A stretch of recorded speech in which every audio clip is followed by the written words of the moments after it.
एक तस्वीर आपको दिखाते हैं और ये खबर इराक से है, जहां उत्तरी इराक में देर रात दो हथियारबंद गुटों के बीच जबरदस्त भिड़ंत की ये तस्वीरें सामने आई हैं। सुलेमानिया शहर में राइफल, रॉकेट लॉन्चर, टैंक से लड़ाई की ये तस्वीरें हैं। रात भर पूरा शहर कैसे गोलियों की बौछारों से गूंजता रहा, वो तस्वीर देखिए।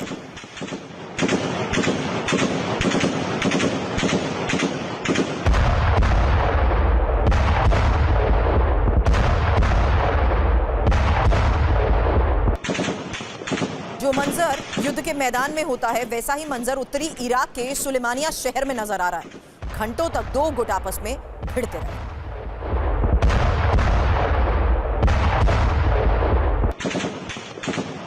पूरा इलाका इस गोलीबारी से दहशत में है। फायरिंग, गोलीबारी के बीच लोग अपनी जान बचाने के लिए भागते भी नजर आ रहे हैं।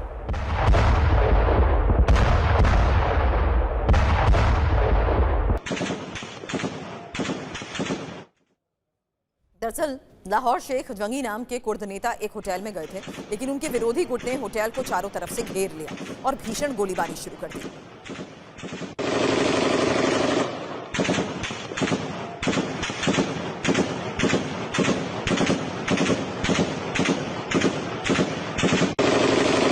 लाहौर शेख जंगी भी अपनी मिनी आर्मी के साथ होटल में थे।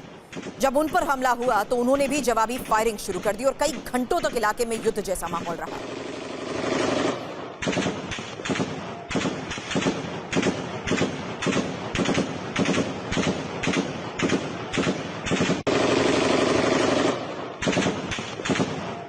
अब एक और तस्वीर।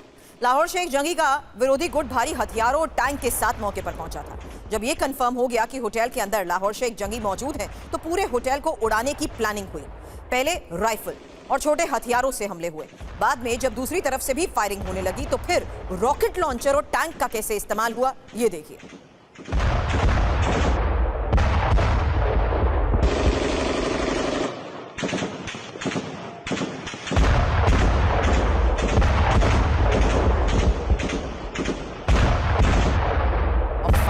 तेज थी कि रात के समय भी वहां का आसमान रोशन नजर आया।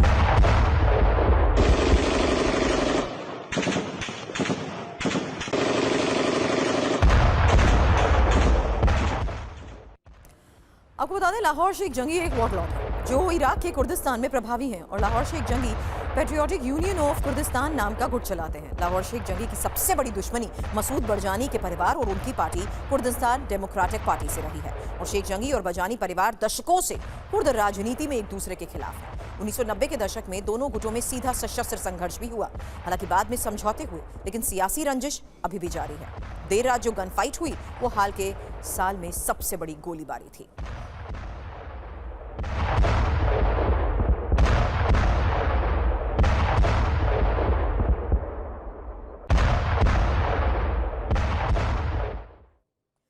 इराक में करीब 40 लाख कुर्द हैं। ज्यादातर कुर्द उत्तरी इराक के कुर्दिस्तान में रहते हैं, जिसकी राजधानी इरबिल है। सद्दाम हुसैन के शासनकाल में कुर्दों पर भारी अत्याचार हुआ, इसलिए जब 2002-2003 में सद्दाम हुसैन कमजोर पड़े और अमेरिकी सेना का दखल बढ़ा, तो कुर्दों ने अमेरिका का साथ दिया।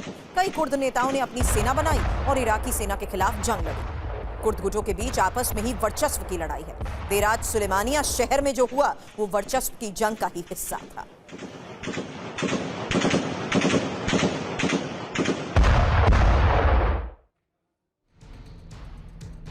और अब रूस यूक्रेन जंग की वो हकीकत, जहां क्रिमिया पर रूस के विध्वंसक हमले की तस्वीर सामने आई। रूसी ट्रेन को यूक्रेन ने टारगेट किया। ईंधन ले जा रही रूसी ट्रेन में कैसे लगी आग, उसकी तस्वीर अब आपके सामने, क्योंकि क्रिमिया पर रूस के विध्वंसक हमले को लेकर बड़ी खबर है, जहां रूसी ट्रेन को यूक्रेन ने टारगेट किया।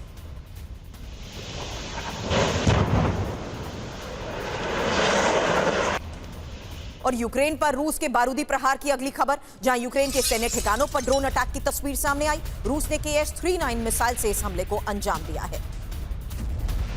तो फिलहाल रूस ने यूक्रेन के सैन्य ठिकाने को कैसे टारगेट किया, ड्रोन अटैक की यह तस्वीर।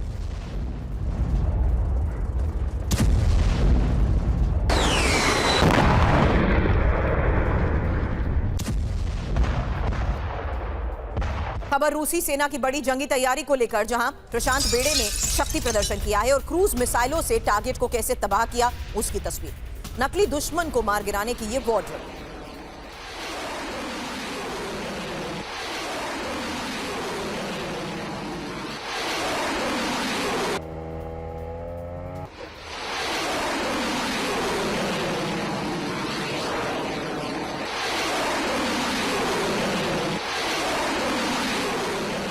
अब रूस का यूक्रेन पर भीषण हमला, जहां हमले में यूक्रेनी सेना के ठिकाने को कैसे ध्वस्त किया गया, उसकी एक और तस्वीर सामने आई है, जिससे साफ है कि रूस किस तरीके से यूक्रेन के ऊपर हमलों को अंजाम देते हुए यूक्रेनी सेना के ठिकानों को टारगेट कर रहा है।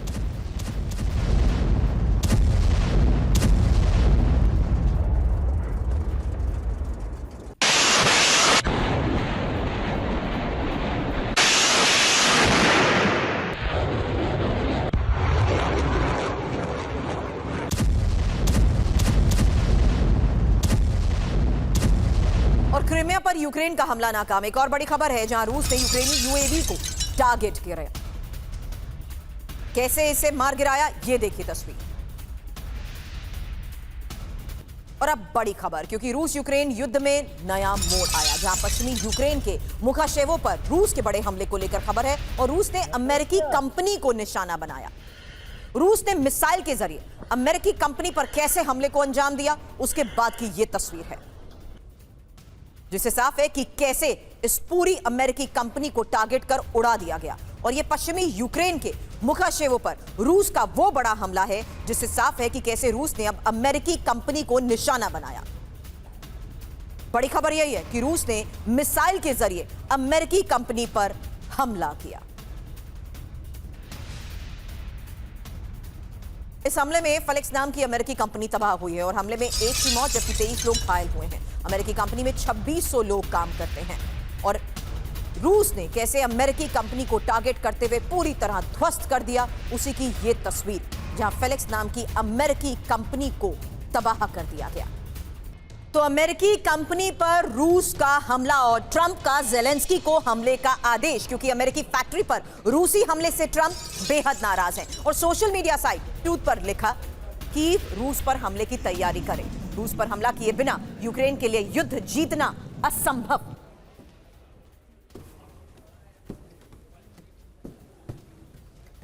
और इसी मैसेज से यह साफ है कि ट्रंप ने अब जेलेंस्की को भी हमले का आदेश दे दिया है।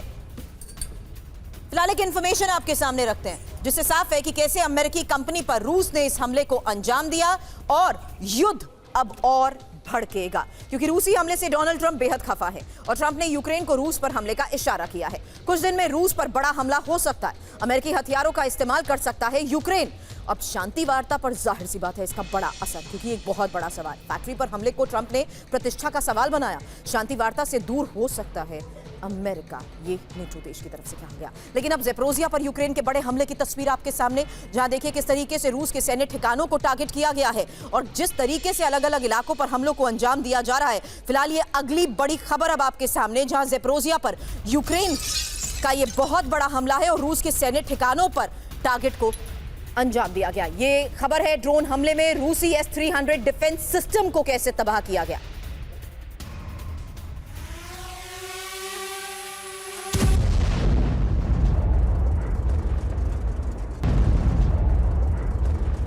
और रूस का यूक्रेन पर बड़ा हमला, जहां यूक्रेनी सैन्य ठिकाने पर अटैक की ये तस्वीर। रूस ने फैब 500 बॉम्ब का इस्तेमाल किया। अब जोरोशिवका पर रूस के बारूदी प्रहार की तस्वीर, जहां यूक्रेनी सेना के ठिकानों पर हवाई हमले और रूसी एयर स्ट्राइक में यूक्रेन को बड़ा नुकसान।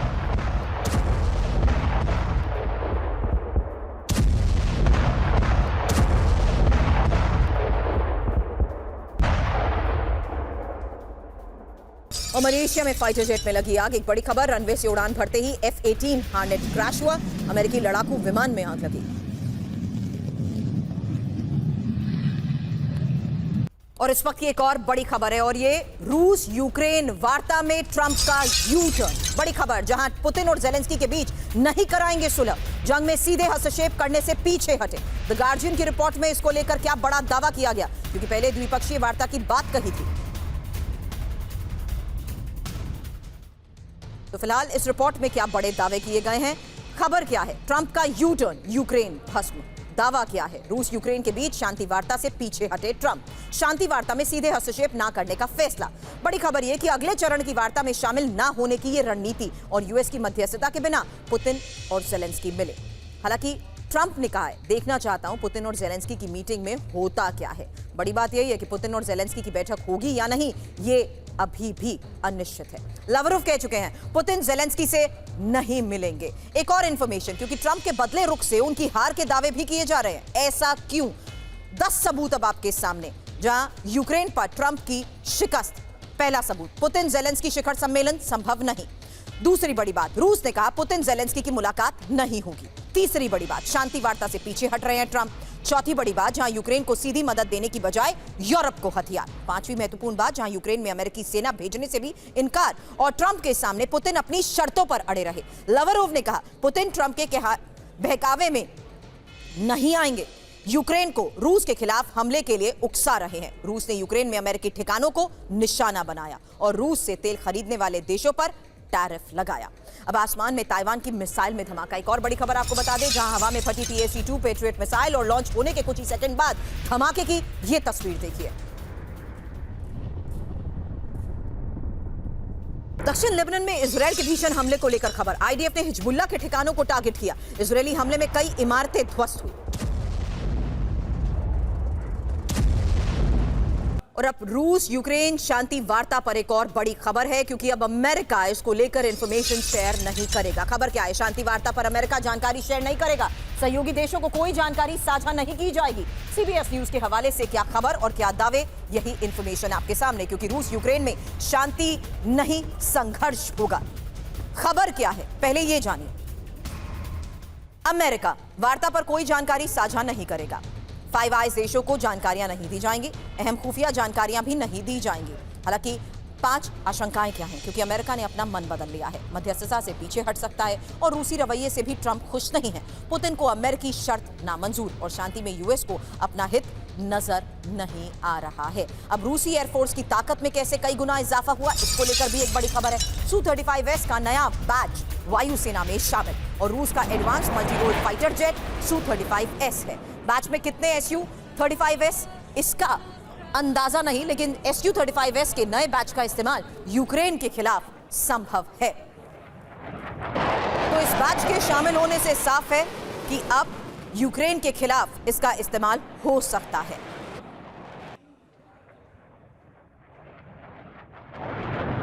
हालांकि इंफॉर्मेशन वॉल पर एक डिटेल आपके सामने रखते हैं, क्योंकि ये जो आसमानी ताकत है उसमें आसमानी सिकंदर कौन है, और ये इंफॉर्मेशन अब आपके सामने है रूस और अमेरिका के उस Su-35S और F-35 को लेकर, क्योंकि F-35 5th जनरेशन और Su-35S 4++ जनरेशन का है, जिसकी रेंज है 3600 किलोमीटर, जबकि F-35 की रेंज है 2200 किलोमीटर। हालांकि इसकी मैक्स स्पीड है 1.6, जबकि Su-35S की मैक्स स्पीड है 2.25 और इसकी हथियार क्षमता है 8000 किलो, जबकि F-35 की हथियार क्षमता है 6800 किलो। हालांकि ये इंफॉर्मेशन उस हवाई ताकत को परखने के लिए आपके सामने रखी गई है, जिससे साफ है कि ट्रंप का यही यू टर्न आने वाले वक्त में युद्ध के मैदान में रूस के एग्रेसिव हमले और ज्यादा बढ़ा सकता है। लेकिन अब यूक्रेन ने नई मिसाइल का भी टेस्ट किया है। एक और बड़ी खबर है, फ्लेमिंगो नाम की क्रूज मिसाइल के टेस्ट को लेकर यह खबर है। फ्लेमिंगो की मारक क्षमता है 3000 किलोमीटर।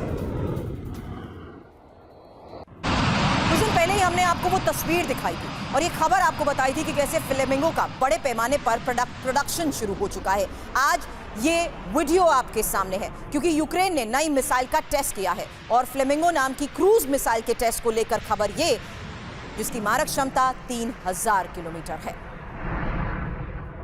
तो फिलहाल खबर यही है कि फ्लेमिंगो का बड़े पैमाने पर प्रोडक्शन शुरू हो चुका है, जहां एक दिन में एक मिसाइल बनाने का टारगेट है और मिसाइल के प्रोडक्शन का वीडियो सामने आया है, जिसकी तस्वीरें हमने आपको दिखाई। क्योंकि जाहिर सी बात है, जेलेंस्की की यही फ्लेमिंगो क्या रूस में आने वाले वक्त में टेंशन और बढ़ा सकती है। फिलहाल इसका प्रोडक्शन तेज हो चुका है। ऐसे में आपके सामने इंफॉर्मेशन जेलेंस्की की इसी क्रूज मिसाइल फ्लेमिंगो की खासियत के बारे में भी, क्योंकि 3000 किलोमीटर की इसकी रेंज है और इसकी रफ्तार है 900 से 950 किलोमीटर प्रति घंटा। Warhead 1000 kilo. बड़ी बात यह है कि रूस के भीतरी इलाकों पर तक प्रहार करने में यह सक्षम है और डिजाइन इसका सोवियत काल की मिसाइल की तरह है। मिसाइल के लिए यूक्रेन को यूरोप से फंडिंग और सेना में मिसाइल शामिल होने से यूक्रेन की ताकत और बढ़ेगी। इस बीच रूस यूक्रेन के बीच द्विपक्षीय बातचीत से पहले गतिरोध को लेकर भी खबर है, क्योंकि बातचीत की लोकेशन पर भी मतभेद है। रूसी नेता मॉस्को में बातचीत चाहते हैं, यूक्रेन यूरोप के देश में बातचीत के पक्ष में है। यानी पुतिन और जेलेंस्की की मुलाकात और लोकेशन पर विवाद। क्योंकि जेलेंस्की का डर, मॉस्को में बैठक हुई तो सुरक्षा पर खतरा, पुतिन का डर, यूरोप में बैठक हुई तो गिरफ्तारी का डर है। गतिरोध, द्विपक्षीय वार्ता में लोकेशन तय करना एक बड़ा सिरदर्द बन गया है। संभावना यह कि अमेरिका में इस महीने के अंत में द्विपक्षीय वार्ता। एक और बड़ी खबर है और ये लैटिन अमेरिकी देश कोलंबिया से आई वो तस्वीरें आपके सामने, जहां कोलंबिया के ही कैली शहर में आतंकी हमला हुआ है और एयरबेस के पास कार में बम धमाका हुआ। एक के बाद एक कई बम धमाके हुए, जहां इन धमाकों में 6 लोगों की मौत की खबर है, कई घायल बताए जा रहे हैं।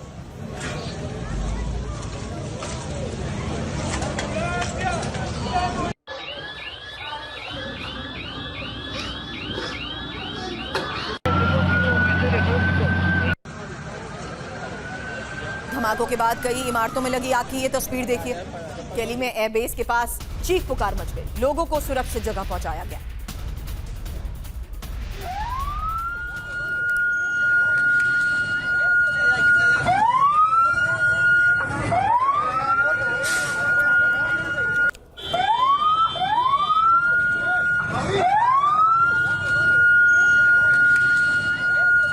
कोलंबिया में धमाके से एयरबेस को नुकसान, एयरबेस पर मौजूद कर्मचारियों में हड़कंप। धमाके के बाद पूरा इलाका कैसे दहला देखिए।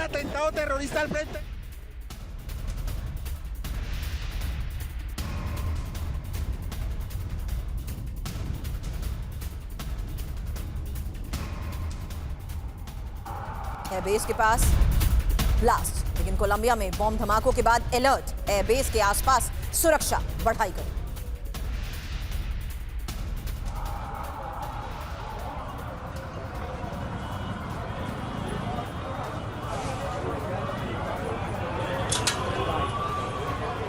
तो कोलंबिया में टेरर अटैक के बाद की तस्वीर आपने देखी, लेकिन इस आतंकी हमले के पीछे कौन?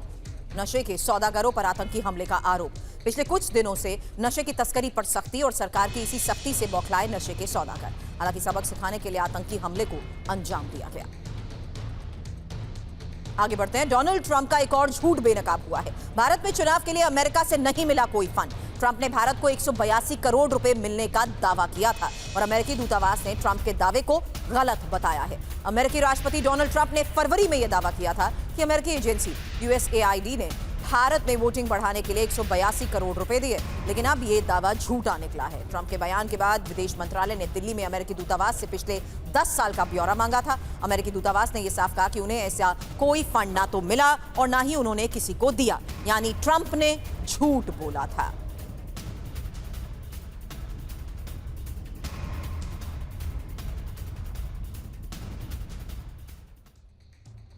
अमेरिकी राष्ट्रपति डोनाल्ड ट्रंप ने फरवरी में यह दावा किया था कि अमेरिकी एजेंसी USAID ने भारत में वोटिंग बढ़ाने के लिए 182 करोड़ रुपए दिए थे।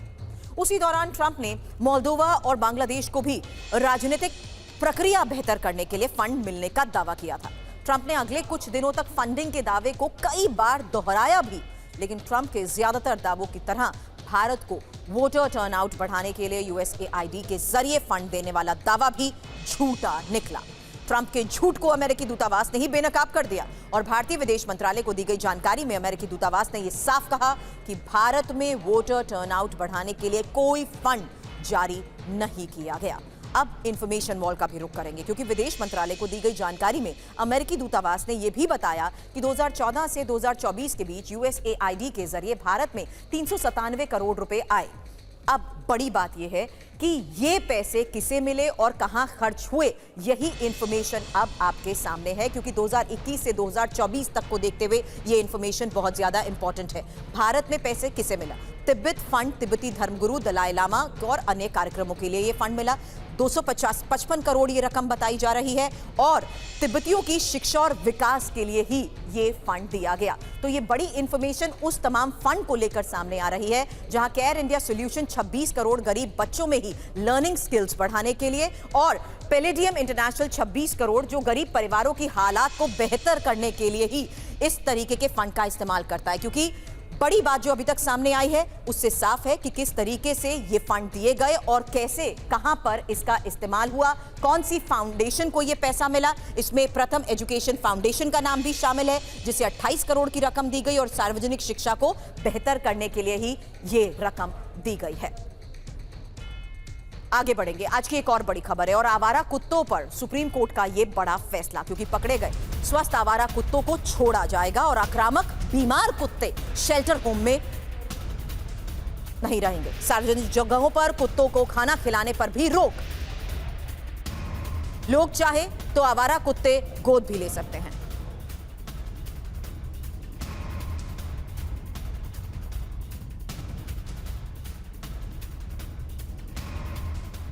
तो सुप्रीम कोर्ट के फैसले की बड़ी डिटेल अब आपके सामने रखते हैं, क्योंकि आवारा कुत्तों पर आया यह फैसला, जहां बड़ी बात है डॉग लवर्स को निर्देश खुले में खाना ना खिलाएं, जबकि एमसीडी को यह निर्देश कि हर वार्ड में फीडिंग जोन बनाया जाए। एक और बड़ी बात जिससे साफ है कि डॉग लवर्स को यह निर्देश दिया गया कि फीडिंग जोन में ही उन्हें खाना दें, जबकि खुले में खाना खिलाने पर रोक लगाने की बात भी कोर्ट की तरफ से एमसीडी को निर्देश के तौर पर कही गई है। यहां तक कि एमसीडी को अब हेल्पलाइन नंबर भी जारी करने की बात कही गई, जबकि नियमों का उल्लंघन करने पर डॉग लवर्स पर कानूनी कार्रवाई भी हो सकती है। ये तीसरी महत्वपूर्ण बात आज के इस फैसले से साफ है। जबकि चौथी बड़ी बात, जहां सरकारी काम में डॉग लवर्स बाधा ना डालें और एमसीडी को यह निर्देश कि आक्रामक और बीमार कुत्ते ना छोड़े जाएं। फिलहाल आपको बता दें, बड़ी बात यह है जहां आश्रय के लिए 25,000 से 2 लाख जमा करने की बात डॉग लवर्स को निर्देश के तौर पर कही गई है, जबकि एमसीडी को कहा गया है कि निर्देशों के उल्लंघन पर कार्रवाई करें। अब बीजेपी नेता विजय गोयल ने सुप्रीम कोर्ट के फैसले पर खुशी जताई है। उन्होंने टीवी9 भारतवर्ष से कहा कि फैसले की समीक्षा करेंगे। लंबे समय से आवारा कुत्तों के खिलाफ लड़ाई लड़ते रहे हैं, इस फैसले को कैसे लेते हैं? मैं इस फैसले को बहुत ही अच्छे तरीके से लेता हूं और लगभग जो 2 सदस्यीय बेंच ने फैसला दिया था, लगभग ये फैसला वैसा का वैसा है जाके। सिवाय इसमें ये संशोधन है क्योंकि अभी शेल्टर होम नहीं बने हैं, तो और शेल्टर होम बनने पे इस बेंच ने रोक नहीं लगाई है, तो उनको लगता है शेल्टर होम बनने तक कम से कम ये कुत्ते जो हैं जो काट रहे हैं, जिनको रेबीज है, जो डेंजरस कुत्ते हैं, उनको उठा के बंद कर दो, उतनी जगह तो आपके पास है ही। तो जितने भी एबीसी रूल्स हैं उनकी दोबारा से समीक्षा होगी। जितने देश भर में केस हैं वो सारे एक जगह आ जाएंगे। उन्होंने सभी राज्य सरकारों को नोटिस दे दिया है। बीजेपी नेता मेनका गांधी ने भी सुप्रीम कोर्ट के फैसले का स्वागत किया। उन्होंने कहा कि फीडिंग जोन बनाने के लिए कोर्ट का फैसला बहुत अच्छा है। बहुत ही खुश हूँ इस फैसले के साथ। काटने का केवल एक ही वजह है और वो है कि जब कुत्ता उठा करके कहीं और फेंका जाता है, वो कुत्ता दर्द में है, घबराया हुआ है, उसको ये नहीं मालूम कि कहाँ है वो काटेगा। तो अगर ये पूरे केस का जड़ यही है कि लोग शिकायत कर रहे थे कि कुत्ते काट रहे हैं, तो मैं सहमत हूँ कि वो काट रहे थे और मैं ये भी कह रही हूँ कि वजह ये है। तो अगर फैसला ये हुआ कि उनको अपनी जगह में वापस डाला जाए एज पर द रूल्स, तो ये तो बहुत ही साइंटिफिक फैसला हुआ है और मैं बहुत खुश हूँ इस पर। और इस वक्त एक बड़ी खबर आपको बता दें, क्योंकि प्रधानमंत्री के कार्यक्रम में आरजेडी के 2 विधायक, बड़ी खबर बिहार से है, जहां मंच पर आरजेडी विधायक विभा देवी और प्रकाश वीर और पीएम के कार्यक्रम में शामिल विधायकों पर आरजेडी ने कहा ये 2 विधायक पार्टी गतिविधियों से अलग। रुपेश हमारे सहयोगी इस खबर पर और जानकारी के साथ हमें ज्वाइन कर चुके हैं। रुपेश, आज की ये तस्वीरें किसको बड़ा संदेश थी?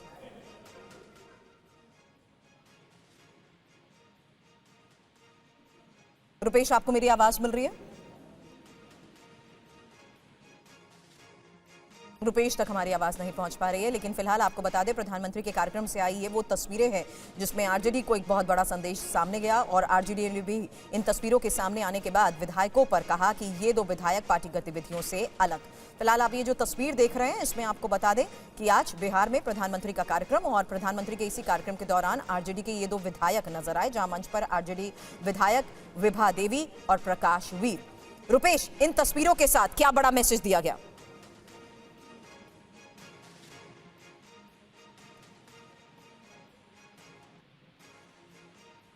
तो चुनावी हलचल के बीच फिलहाल देखिए किस तरीके से आज प्रधानमंत्री के इस कार्यक्रम में आरजेडी के विधायक नजर आए और आरजेडी ने भी फिलहाल इन्हीं 2 विधायकों को लेकर यह बात साफ तौर पर कही कि ये दोनों विधायक पार्टी गतिविधियों से अलग। एक दिन के विश्राम के बाद बिहार में फिर से वोटर अधिकार यात्रा शुरू हो गई है और इस यात्रा में कांग्रेस और आरजेडी के बीच गजब की केमिस्ट्री भी दिख रही है। जहां कार्यकर्ता ही एक दूसरे का झंडा थामे नजर आए तो नेताओं ने भी आपसी मतभेद भुला दिए।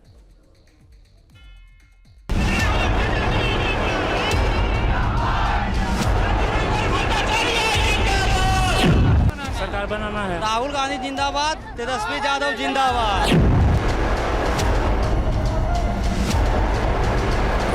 गांधी जिंदाबाद। तेजस्वी यादव जैसा नेता कोई है नहीं बिहार में। महागठबंधन की सरकार लाकर जनता में एक अमन चैन का संदेश देना चाहते हैं। बिहार में विधानसभा चुनाव से पहले एसआईआर पर सियासी संग्राम जारी है। राहुल गांधी के साथ तेजस्वी यादव वोटर अधिकार यात्रा निकाल रहे हैं और इस यात्रा में बात हो रही है राहुल को पीएम और तेजस्वी को सीएम बनाने की। चौथे दिन ब्रेक के बाद पांचवें दिन राहुल गांधी और तेजस्वी यादव की वोटर अधिकार यात्रा लखीसराय से शुरू होकर मुंगेर की ओर बढ़ चली है। खास बात यह है कि इस पूरी यात्रा के दौरान राहुल और तेजस्वी में एक नई तरह की केमिस्ट्री देखने को मिली है। राहुल गांधी के लिए तेजस्वी यादव कहते हैं कि वो आने वाले वक्त में अगले पीएम होंगे, तो वहीं प्रदेश कांग्रेस के अध्यक्ष कहते हैं कि ड्राइविंग सीट पर बिहार से कौन बैठा है, क्या आपको नहीं दिखता। महागठबंधन में सुर लय ताल इस कदर मिले हुए हैं कि यात्रा में शामिल हो रहे राजनीतिक दल और कार्यकर्ता एक दूसरे का झंडा थामे दिख रहे हैं और एक दूसरे दलों के नेताओं के समर्थन में नारे भी लगा रहे हैं। आरजेडी और कांग्रेस के बीच जिस नई केमिस्ट्री की हम बात कर रहे हैं उसकी तस्वीर ये सामने है। गले में झंडा, गमछा आरजेडी का है और हाथ में झंडा इनके कांग्रेस का है और ये आरजेडी समर्थक भी हैं। तो नारा क्या लगा रहे हैं आप लोग? राहुल गांधी जिंदाबाद, तेजस्वी यादव जिंदाबाद। राहुल गांधी जिंदाबाद। कार्यकर्ताओं का जोश हाई है और सिर्फ बिहार ही नहीं, एसआईआर की प्रक्रिया ने देश भर में विपक्ष को एकजुट कर दिया है। सूत्रों के मुताबिक वोटर अधिकार यात्रा शुरू होने से पहले विपक्षी दलों में 3 चीजों पर सहमति बनी है। इनमें पहला, आपसी छोटे मोटे मतभेद भुलाकर नेता कार्यकर्ता भीतर से एकजुट दिखें, ज्यादा से ज्यादा लोगों को अपने साथ जोड़ें, किसी को छोड़े नहीं और जनता को जोड़कर इस मुद्दे के खिलाफ आंदोलन खड़ा करें। दूसरा, सभी दलों के कार्यकर्ता सहमत दिखें, किसी तरह का हुड़दंग ना हो पाए। और तीसरा, महागठबंधन के 4 दलों के मतों के अलावा राहुल गांधी दलित और ईबीसी वोट बैंक में बड़ी सेंधमारी चाहते हैं। इसके लिए लोकसभा चुनाव की तर्ज पर रणनीति बनी है। उधर राहुल गांधी को अगला पीएम बताकर तेजस्वी यादव ने विपक्ष के बीच उनकी स्वीकार्यता को बढ़ा दी है। तो बदले में बिहार कांग्रेस अध्यक्ष ने ड्राइविंग सीट पर तेजस्वी के होने की बात कह उनके सीएम उम्मीदवार होने का संकेत दे दिया है। हम लोग आपस में यदि सही केमिस्ट्री नहीं रखेंगे तो लड़ाई कौन लड़ेगा। इसलिए ये प्रासंगिक है कि हम अपने सारे आपसी मुद्दे भूलकर एक बेहतर, एक